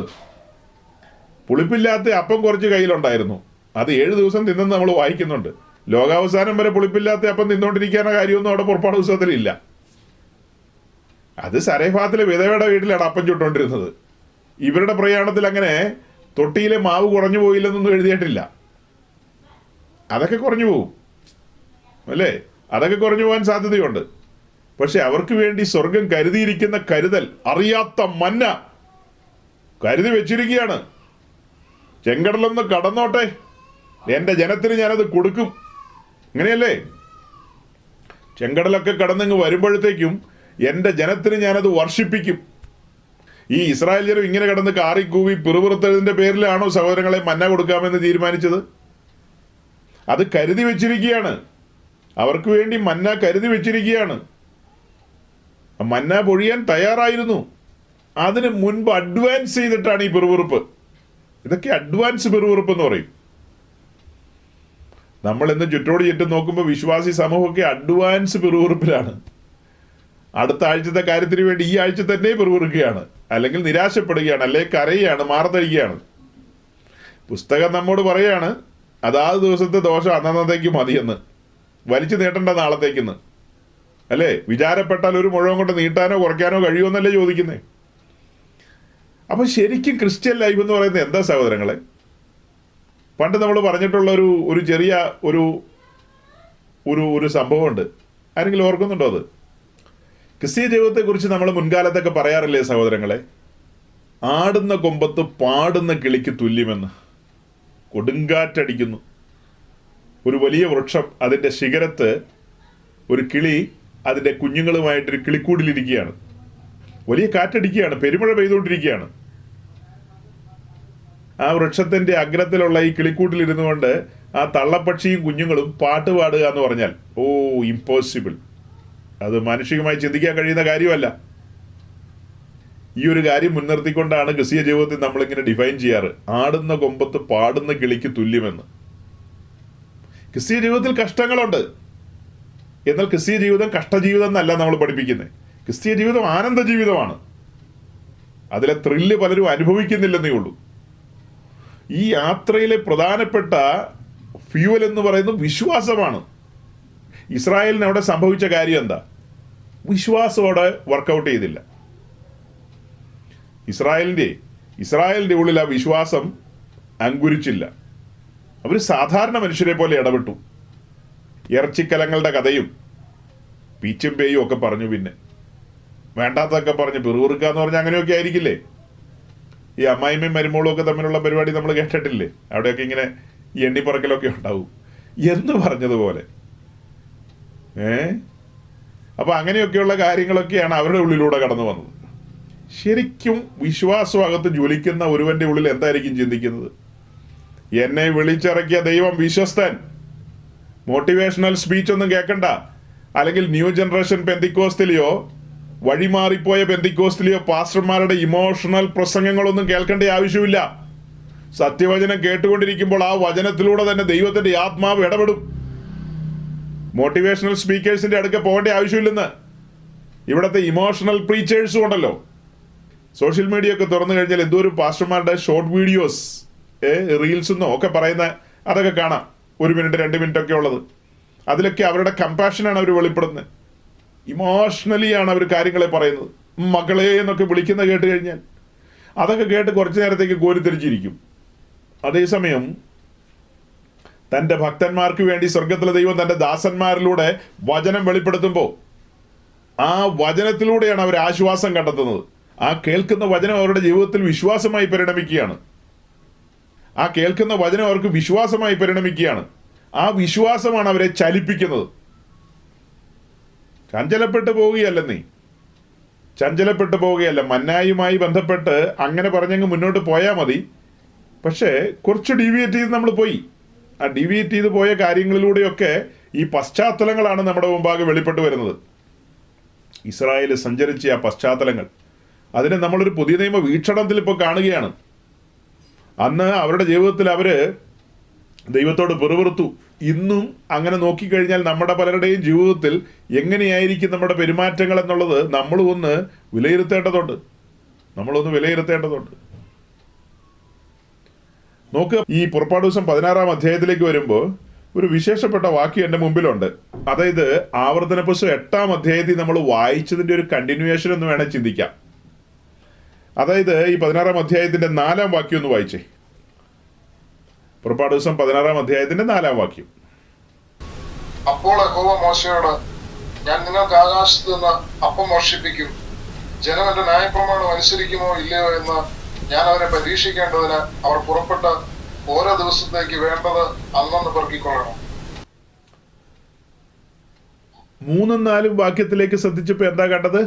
ജനം മോശയ്ക്കും അഹ്റോനും എതിരായി പിറുപിറുത്തു. അതായത് സാക്ഷാൽ സിസ്റ്റാവിനെതിരായി പിറുപിറുത്തു എന്നാണ് അർത്ഥം. എന്നിട്ട് അവരുടെ സ്റ്റേറ്റ്മെന്റ് ആണ് 4-ാം വാക്യത്തിൽ. ഞങ്ങളുടെ മിസ്രൈമിലെ ജീവിതം എന്തായിരുന്നു എന്നാണ് പറയുന്നത്.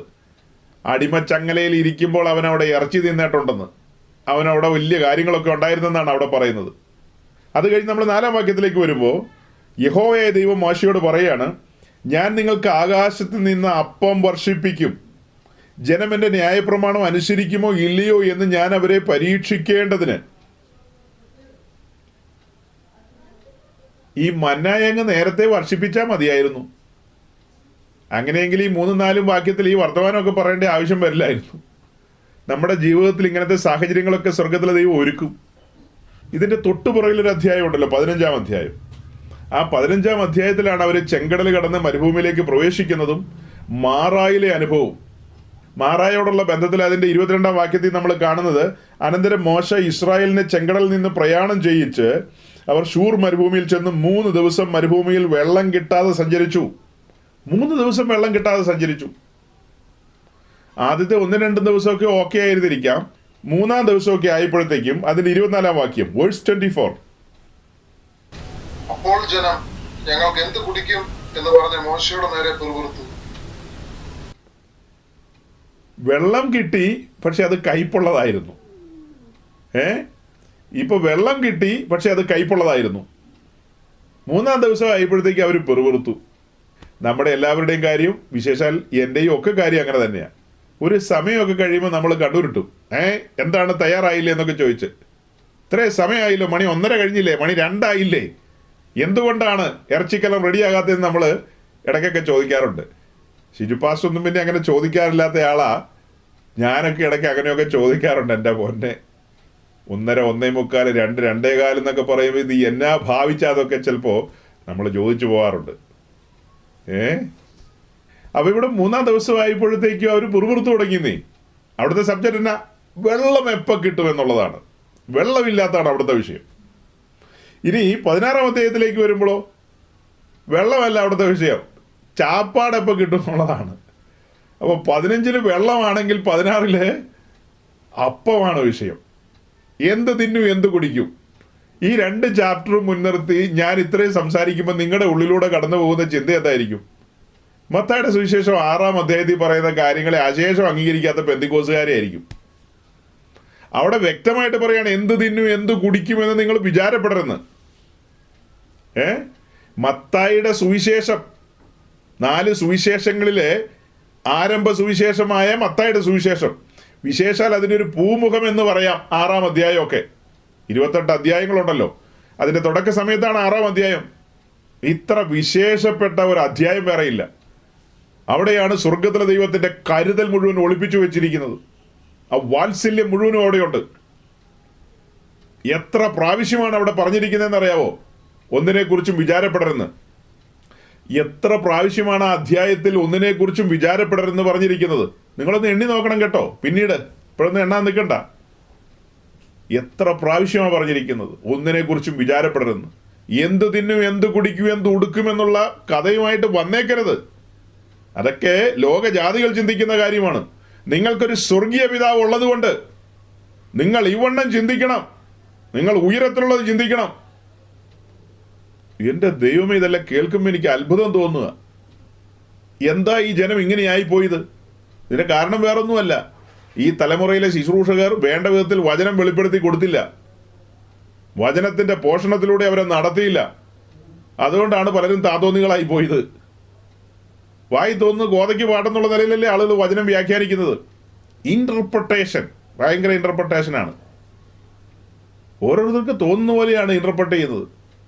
എന്നിട്ട് തട്ടിവിടും, എൻ്റെ സഭയിൽ 22,000 പേരുണ്ടെന്ന്. എൻ്റെ സഭയിൽ 22,000 പേരുണ്ടെന്ന് ഓർത്ത് എനിക്ക് തോന്നുന്ന പോലെ വചനം വ്യാഖ്യാനിക്കാൻ പറ്റുമോ? ഇപ്പം നമ്മൾ ഈ പറഞ്ഞു കൊണ്ടുവന്ന കാര്യങ്ങൾ വേറെ ഏതെങ്കിലും രീതിയിൽ വ്യാഖ്യാനിക്കാൻ പറ്റുമോ? അവിടെ എന്ത് കുടിക്കും, ഇവിടെ എന്ത് തിന്നും, അല്ലേ? അവിടെ എന്ത് കുടിക്കും, ഇവിടെ എന്ത് തിന്നും. എവിടെയാ? 15-ാം അധ്യായത്തിൽ എന്ത് കുടിക്കും, 16-ാം അധ്യായത്തിൽ എന്ത് തിന്നും. ഈ പിറുപിറുപ്പും പരിപാടിയൊക്കെ കഴിയാൻ സ്വർഗത്തിലെ ദൈവം നോക്കിയിരുന്നു. അതൊക്കെ കഴിഞ്ഞപ്പോഴാണ് 16-4 പറയുന്നത്, അപ്പോൾ യഹോവ മോശയോട്, ഞാൻ നിങ്ങൾക്ക് ആകാശത്ത് നിന്ന് അപ്പം വർഷിപ്പിക്കും.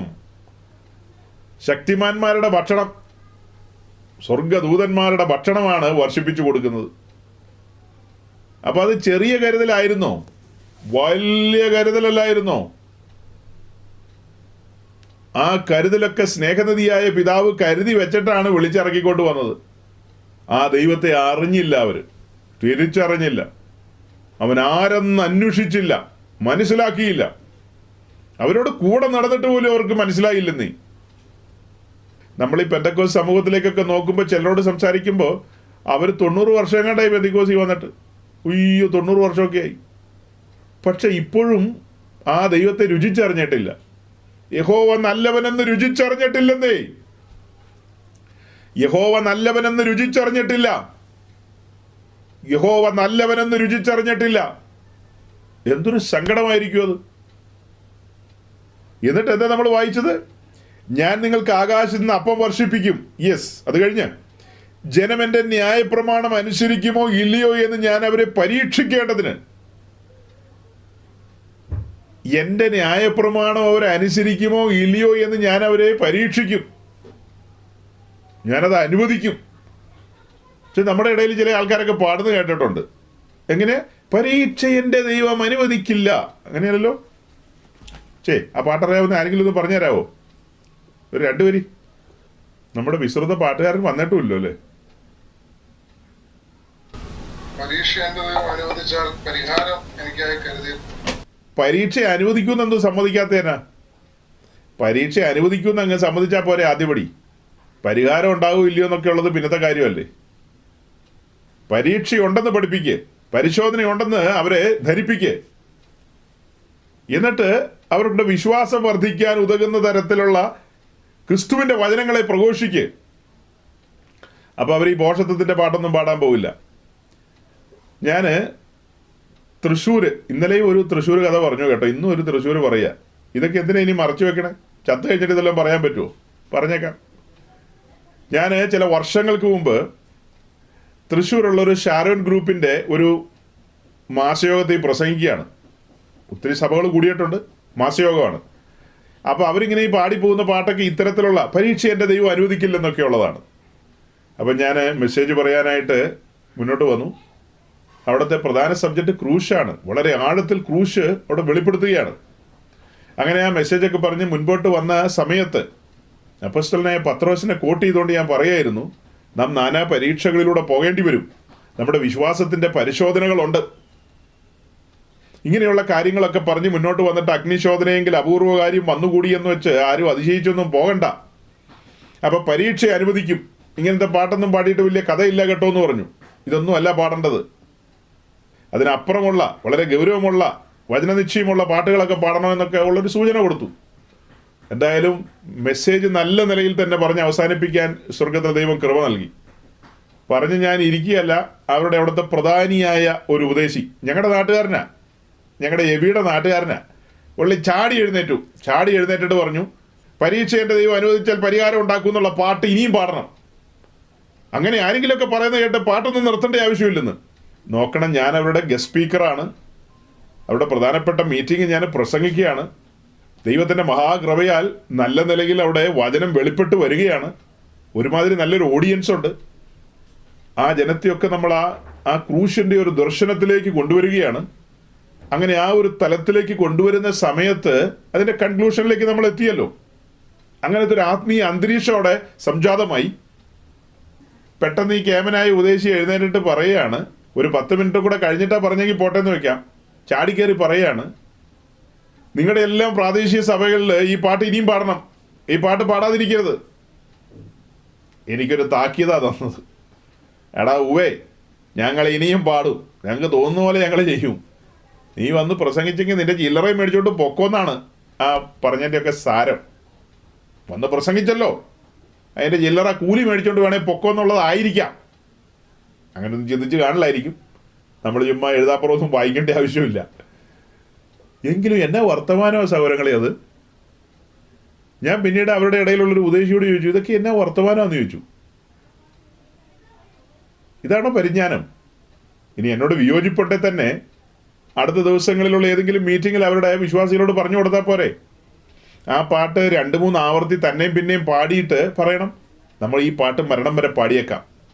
അങ്ങനെ അങ്ങ് പറഞ്ഞു കൊടുത്താൽ പോരെ? ഈ ഒരു സദസ്സ് അലങ്കോലമാക്കുന്ന രീതിയിൽ പറയണോ? എന്താ പരിജ്ഞാനം ആർക്കറിയാം? സന്ദർഭവശാൽ ഞാൻ ഇടയ്ക്ക് കയറി ഒന്ന് പറഞ്ഞതേ ഉള്ളൂ. അപ്പം നമ്മൾ വായിച്ച ഈ 4-ാം വാക്യത്തിലെ സീരിയസ് ആയ കാര്യം എന്താ? ജനം എൻ്റെ ന്യായപ്രമാണം അനുസരിക്കുമോ ഇല്ലയോ എന്ന് ഞാൻ അവരെ പരീക്ഷിക്കേണ്ടതിന് അവർ പുറപ്പെട്ട ഓരോരോ ദിവസത്തേക്ക് വേണ്ടുന്നത് അന്നന്ന് പെറുക്കിക്കൊള്ളണം. ഓരോരോ ദിവസത്തേക്ക് വേണ്ടുന്നത് അന്നന്ന് പെറുക്കിക്കൊള്ളണമെന്ന്.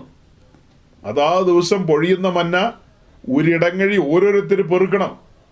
അഡ്വാൻസ് ചെയ്ത് കാര്യങ്ങളെ പറഞ്ഞു, കൃത്യമായിട്ട് പറഞ്ഞു. അത് നേരത്തോട് നേരം കഴിഞ്ഞാൽ ക്രമിച്ചു പോകും. എങ്ങനെ പെറുക്കിയാലും ഒരിടങ്ങഴിയെ കിട്ടുകയുള്ളൂ. എല്ലാം പറഞ്ഞ് ഏർപ്പാട് ചെയ്തു.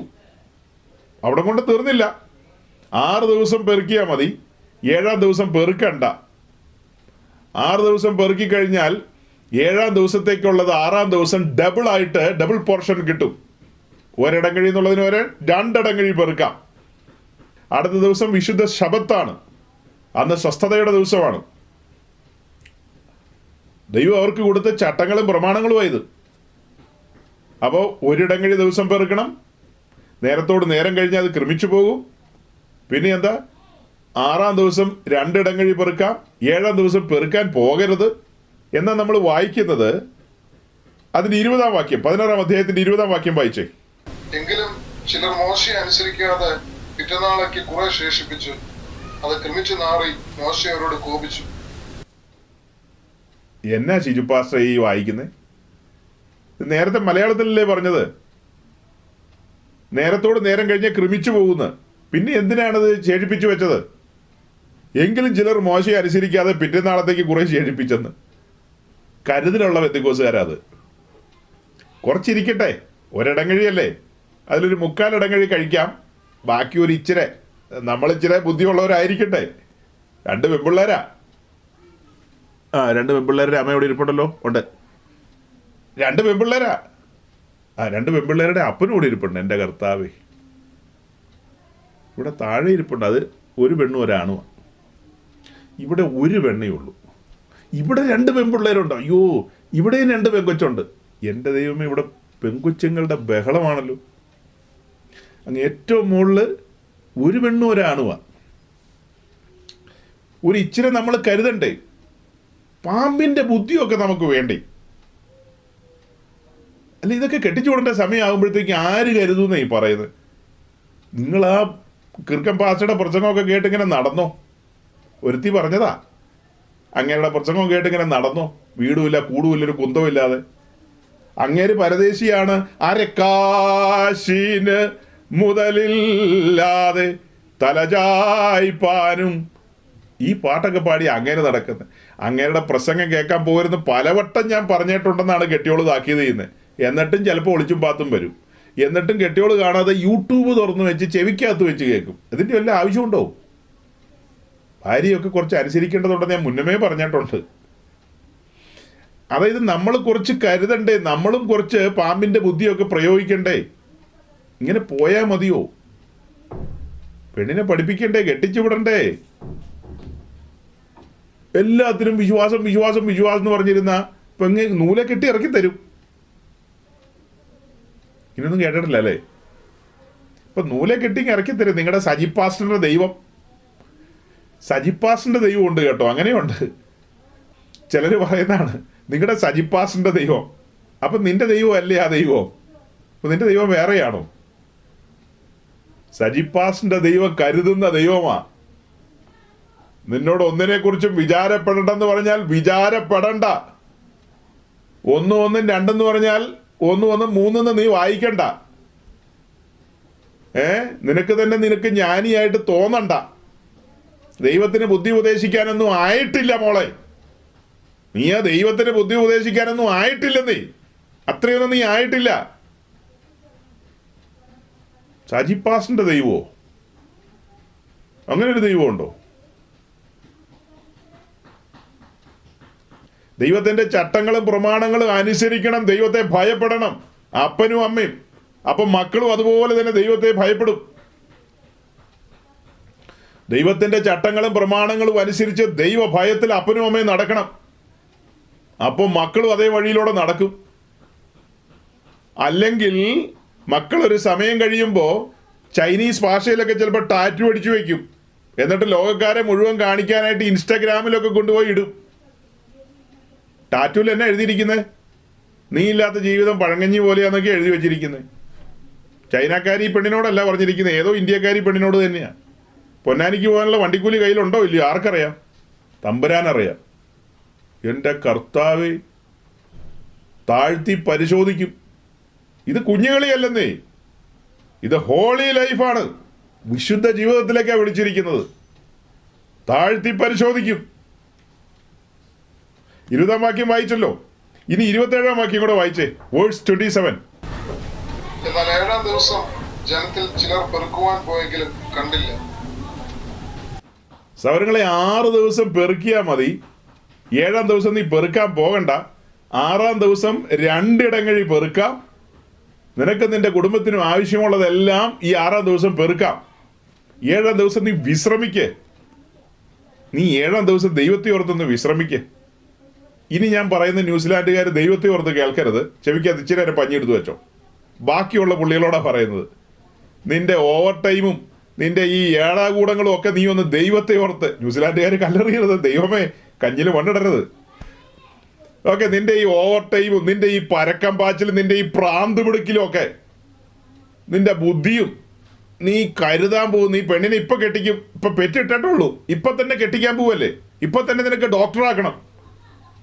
പിന്നെ നമ്മൾ കരുതണ്ടേ? 7-ാം ദിവസം നമ്മൾ പെറുക്കാതിരുന്ന് നോക്കുവോ? നിങ്ങൾ എന്താ മനുഷ്യ ഇങ്ങനെ കുത്തിയിരിക്കുന്നത്? നിങ്ങൾ അങ്ങയുടെ പ്രസംഗം കേട്ടുകൂടി ഇരുന്നോ? നിങ്ങളെങ്ങും പെറുക്കാൻ പോണ്ട. ഇങ്ങനെയാ പുള്ളിക്കാരികളെല്ലാം പറയുന്നത്. പുള്ളിക്കാരന്മാരും കണക്കാ. അയ്യോ, പുള്ളിക്കാരികളുടെ കഥയും പുള്ളിക്കാരന്മാരുടെ കഥയൊക്കെ പറഞ്ഞാൽ ഭയങ്കര തന്നെയാ. അനവധി പറയാനുണ്ട് എനിക്ക്. ഞാൻ സാധാരണ ഇങ്ങനത്തെ കേസ് അധികം പറയാറില്ല.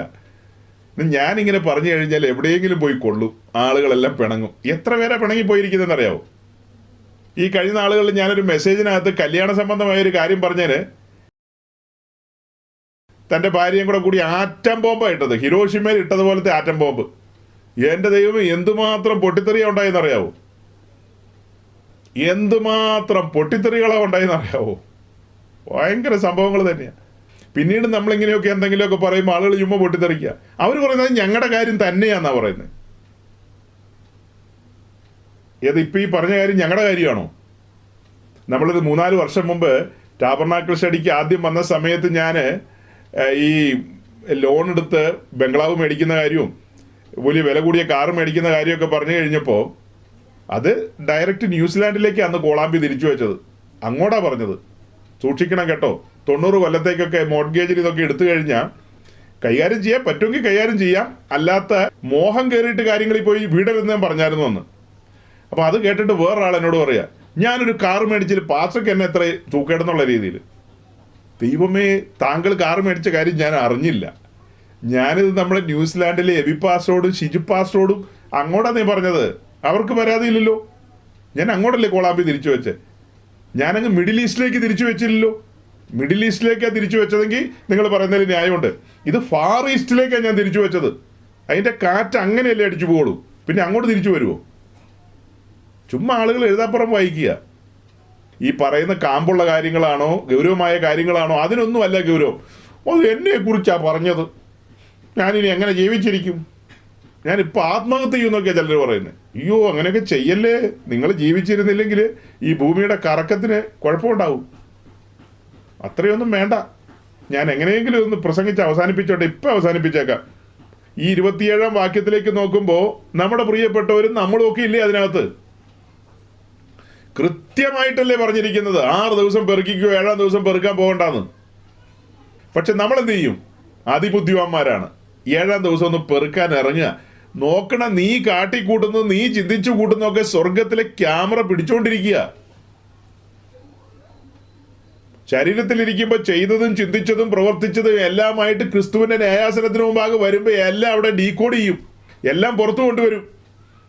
പിന്നെ നിങ്ങൾ ചിന്തിച്ചു കൂട്ടിയ സകല കാര്യങ്ങളും അവിടെ കൊണ്ടുവരും. രക്ഷിക്കപ്പെടുന്നതിന് മുമ്പുള്ള കാര്യമല്ല, രക്ഷിക്കപ്പെട്ടതിന് ശേഷമുള്ള എല്ലാ ഇടപാടും പരസ്യമാക്കും അവിടെ. അതിനനുസരിച്ചായിരിക്കും കാര്യങ്ങളെ വിധിക്കുന്നത്, അതിനനുസരിച്ചായിരിക്കും റിവാർഡുകൾ പങ്കുവെക്കപ്പെടുന്നത്. നോക്കിയേ, എന്നാൽ 7-ാം ദിവസം ജനത്തിൽ ചിലർ പെറുക്കുവാൻ പോയാറെ കണ്ടില്ല. അപ്പോൾ യഹോവ മോശയോട്, എൻ്റെ കൽപ്പനകളും ന്യായപ്രമാണങ്ങളും പ്രമാണിപ്പാൻ നിങ്ങൾ എത്രത്തോളം മനസ്സില്ലാതിരിക്കും? 28-ാം വാക്യത്തിലൊക്കെ നമ്മൾ നിറഞ്ഞു നിൽക്കുക സഹോദരങ്ങളെ. 28-ാം വാക്യത്തിലൊക്കെ നമ്മളെ കുറിച്ച് എഴുതിയിരിക്കുന്ന, അല്ലാതെ ഇസ്രായേലിന്റെ കാര്യമൊന്നും അല്ല. പാവങ്ങൾ അടി മുഴുവൻ അവരാ കൊള്ളുന്നെങ്കിലും സത്യത്തിൽ നമ്മുടെ ചരിത്രം എഴുതി വെച്ചിരിക്കുന്നത്. നിങ്ങൾ എൻ്റെ കൽപ്പനകളും പ്രമാണങ്ങളും പ്രമാണിപ്പാൻ എത്രത്തോളം മനസ്സില്ലാതിരിക്കുമെന്ന്. നിങ്ങൾക്ക് എത്രത്തോളം മനസ്സില്ലാതിരിക്കുമെന്ന്. അപ്പം മനസ്സില്ലാ മനസ്സോടുകൂടിയുള്ള സഞ്ചാരമാണോ ഇത്? മനസ്സില്ലാ മനസ്സോടുകൂടിയ സഞ്ചാരമാണോ ഇത്? വിസ്മയം തന്നെ, വിസ്മയം തന്നെ. അതായത് സകല മനുഷ്യവർഗത്തിൻ്റെയും നടുവിൽ നിന്ന് ഇസ്രായേൽ എന്ന് പറയുന്ന ഒരു ജനത്തെ ദൈവം തെരഞ്ഞെടുക്കുകയാണ്. ആ തെരഞ്ഞെടുത്തിട്ട് അവരെ അഭ്യസിപ്പിച്ച് മുൻപോട്ട് കൊണ്ടുപോകുന്ന കാഴ്ചയായി കാണുന്നത് അല്ലേ? അവരെ അഭ്യസിപ്പിക്കുകയല്ലേ ഇതിലൂടെയൊക്കെ? ദൈവം അവരോട് ഇടപെടുകയല്ലേ, സംസാരിക്കുകയല്ലേ? അങ്ങനെയുള്ളൊരു യാത്രയല്ലേ ഈ കാണുന്നത്? ഇതുപോലെ തന്നെയാണ് നമ്മുടെ ക്രിസ്തീയ ജീവിതവും. വിളിച്ചിറക്കിയ ദൈവം വിശ്വസ്തൻ. ആ ദൈവം നമുക്ക് വേണ്ടി കരുതിയിട്ടുണ്ട്. വിശ്വാസത്താൽ മുൻപോട്ട് പോവുക മാത്രമേ നമ്മൾ ചെയ്യേണ്ടത് ആവശ്യമുള്ളൂ. അല്ലാത്ത കാര്യങ്ങളിലൊന്നും നമ്മൾ തല പോയാനോ തല പുണ്ണാക്കാനോ, അയ്യോ എങ്ങനെയായിരിക്കും, പിള്ളേരെ എങ്ങനെ പഠിപ്പിക്കും, പിള്ളേരെ എങ്ങനെ കെട്ടിക്കും, എങ്ങനെ തലയായിക്കും എന്നൊക്കെ ഓർത്ത് ആരും ടെൻഷൻ അടിക്കേണ്ട ആവശ്യമില്ലെന്നേ.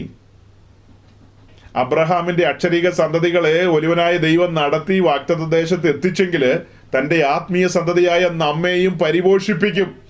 നമുക്ക് വേണ്ടുന്നതെല്ലാം ആ മന്നായിൽ അടങ്ങിയിട്ടുണ്ട്. ഇസ്രായേലിന്റെ അതാത് ദിവസത്തെ ജീവിതത്തിന് വേണ്ടതെല്ലാം ആ ഒരിടങ്ങഴി മന്നയ്ക്കകത്തുണ്ട്. ആ ഒരിടങ്ങഴി മന്നയ്ക്കകത്ത് എത്രത്തോളം മന്നയുണ്ടെന്നും അതിൻ്റെ ആഴങ്ങളും കാര്യങ്ങളും ഒക്കെ പറയേണ്ടതുണ്ടായിരുന്നു. അതിലേക്കൊന്നും ഇന്ന് പോകാനായിട്ട് സാധിച്ചില്ല. കർത്താവ് അനുവദിച്ചാൽ നമുക്ക് അടുത്ത ദിവസം അതിലേക്ക് പോകാം.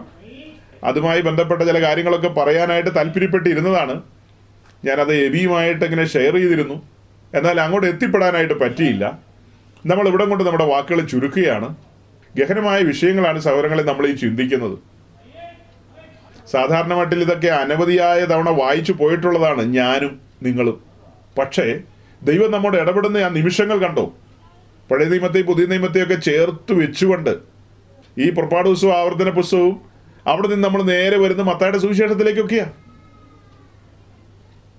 ദൈവത്തിന്റെ ശബ്ദമാണ് നമ്മൾ കേൾക്കുന്നത്. ദൈവത്തിന്റെ ഇടപെടലാണ് നമ്മൾ കേട്ടുകൊണ്ടിരിക്കുന്നത്. ഇതിൽ ക്രമീകരിക്കേണ്ട മേഖലകളുണ്ട്, അവിടെയൊക്കെ ക്രമീകരണം വേണം. ഇന്നലെ ജീവിച്ചതുപോലെ ഇനിയുള്ള കാലം ജീവിക്കാൻ പാടില്ല. ക്രമീകരണങ്ങൾ വേണ്ട മേഖലകൾക്കെല്ലാം ക്രമീകരണം കൊണ്ടുവരണം. ഇനി അടുത്ത ദിവസം നമ്മൾ ജീവിക്കുമല്ലയോ എന്ന് നമുക്കറിയില്ല. അതൊന്നും നമുക്കറിയില്ല. അതുകൊണ്ട് കേൾക്കപ്പെട്ട വചനത്തിന് മുമ്പാകെ നമുക്ക് നമ്മെ തന്നെ ഏൽപ്പിച്ചു കൊടുക്കാം. നമ്മുടെ മുൻപോട്ടുള്ള ജീവിതം ആ ദൈവ ഭയത്തിൽ തന്നെ മുൻപോട്ട് പോകാം.